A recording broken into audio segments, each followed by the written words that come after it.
আসসালামু আলাইকুম প্রিয় দর্শক মন্ডলী ভাই ও বোনেরা, সবাইকে আমাদের চ্যানেল থেকে স্বাগতম।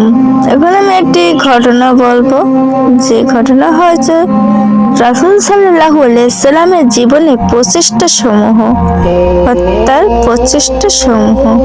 রাসূল সাল্লাল্লাহু আলাইহি সাল্লাম 1 হিজরি রাতে 14 নবীর নবনিবর্ষে 27 সফর মোতাবেক 622 খ্রিস্টাব্দে 12 সেপ্টেম্বর বৃহস্পতি দিবাগত মধ্যরাতের পরের দিন 23 সেপ্টেম্বর শুক্রবার সৌর পাহাড়ের গুহামুখে উপস্থিত শত্রুদের ব্যর্থ চেষ্টা যারা 100 উট পাওয়ার লোভে তার সন্ধানে বের হয়েছিল। 622 খ্রিস্টাব্দে 18 সেপ্টেম্বর বুধবার বনু মজলিস গোত্রের নেতা সুরাক্কা বিন মালিক বিন জুজশুম কর্তৃক হিজরি প্রতিমধ্যে হামলার ব্যর্থ প্রচেষ্টা পরের দিন 29 সেপ্টেম্বর বৃহস্পতির সাক্ষাৎ জমদূত হিসাবে দেখা দেয় বিখ্যাত আরব বীর বুরাইদা আসলামী ও তার শত্রুজন একটি পুরস্কার লোভী দল। কিন্তু রাসূলের সঙ্গে কথা বলার পর বুরাইদা তার দলবল সহ ওখানে মুসলমান হয়ে যায় এবং ওই রাসূল দেহরক্ষী বনে যায়।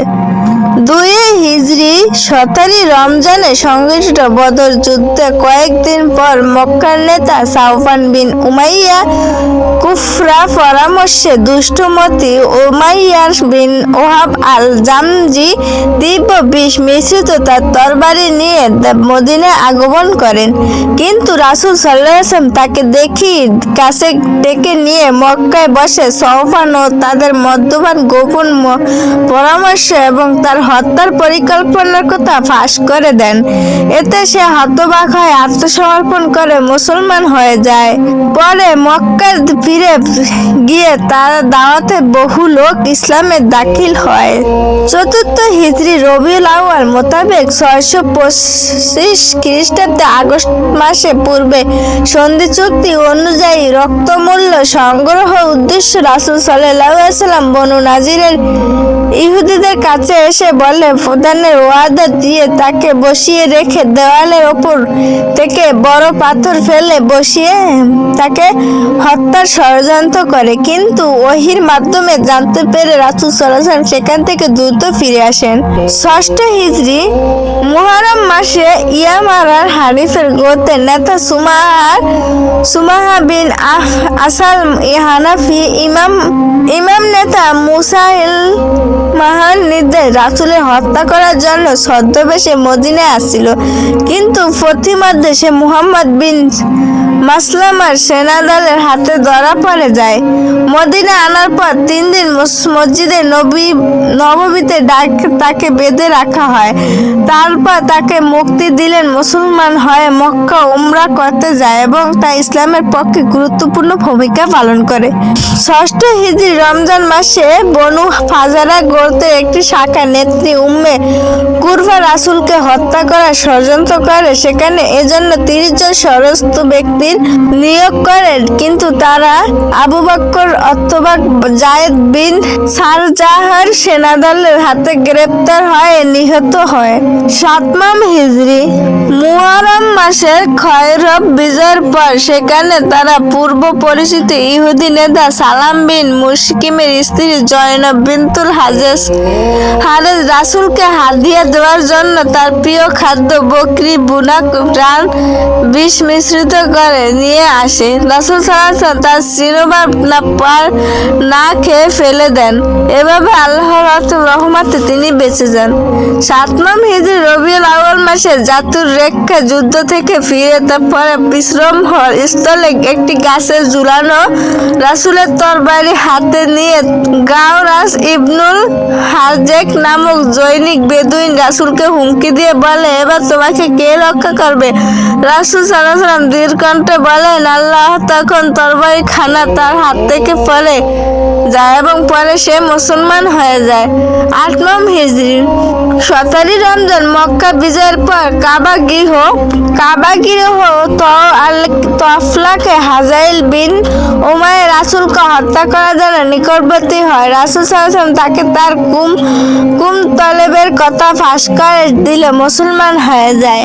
9 হিজরি রমজান মাসে তাবুক অভিযান থেকে ফেরার পথে এক সংগঠিত গিরির সঙ্গে 12 জন মুখোশধারী মুনাফিকের একটি দল রাসূল সাল্লাল্লাহু আলাইহি ওয়াসাল্লাম নিরিবিলি পেয়ে তাকে হত্যা করার জন্য প্রচেষ্টা চালিয়ে ব্যর্থ হয়।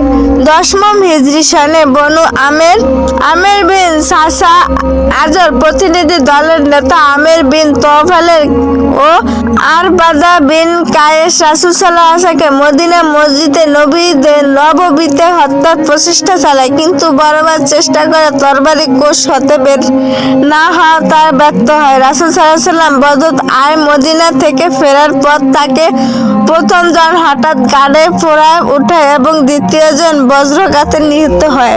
হত্যার প্রচেষ্টা ছাড়া জাদু ও তাকে জাদু করে পাগল বানিয়ে দেওয়ার চেষ্টা করে ষড়যন্ত্রকারীরা। ইহুদি মিত্র বনু জুরাইক গোত্রের লাবিক ইবনুল আসাম নামক জৈনিক তার মেয়েদের মাধ্যমে জাদু করে। প্রথমে সে রাসূলের বাসায় কাজের ছেলের মাধ্যমে কয়েকটি চুল সহ রাসূলের ব্যবহৃত চিরুনিটি সংগ্রহ করে। অতঃপর তার কন্যাদের দ্বারা উক্ত চুলে 11টি জাদু ফুঁক দিয়ে 11টি গিরা দেয় এবং তার মধ্যে 11টি সূচ ঢুকিয়ে দেয়। অতঃপর চুল ও সূচ সমেত চিরুনিটি একটি খেজুরের কাঠির খোলা আবরণীর মধ্যে প্রকাশ করে রাওয়ার কুফুরতের তলায় একটি বড় প্রচন্ড খণ্ডের নিচে চাপা দিয়ে রাখে। মা আয়েশা রাদিয়াল্লাহু তাআলা তখন উক্ত জাদুর প্রভাবে আল্লাহ তাআলা রাসূল সাল্লাল্লাহু আলাইহি ওয়াসাল্লাম মাঝে মধ্যে দিশেহারা হয়ে পড়তেন, যে কাজ করেনি তা করেছেন বলে অনুভব করতেন। এক রাতে স্বপ্ন দুজন ফেরেশতা এসে নিজের মধ্যে প্রশ্নোত্তর মাধ্যমে তাকে জাদুর বিষয়ে সবকিছু অবহিত করেন।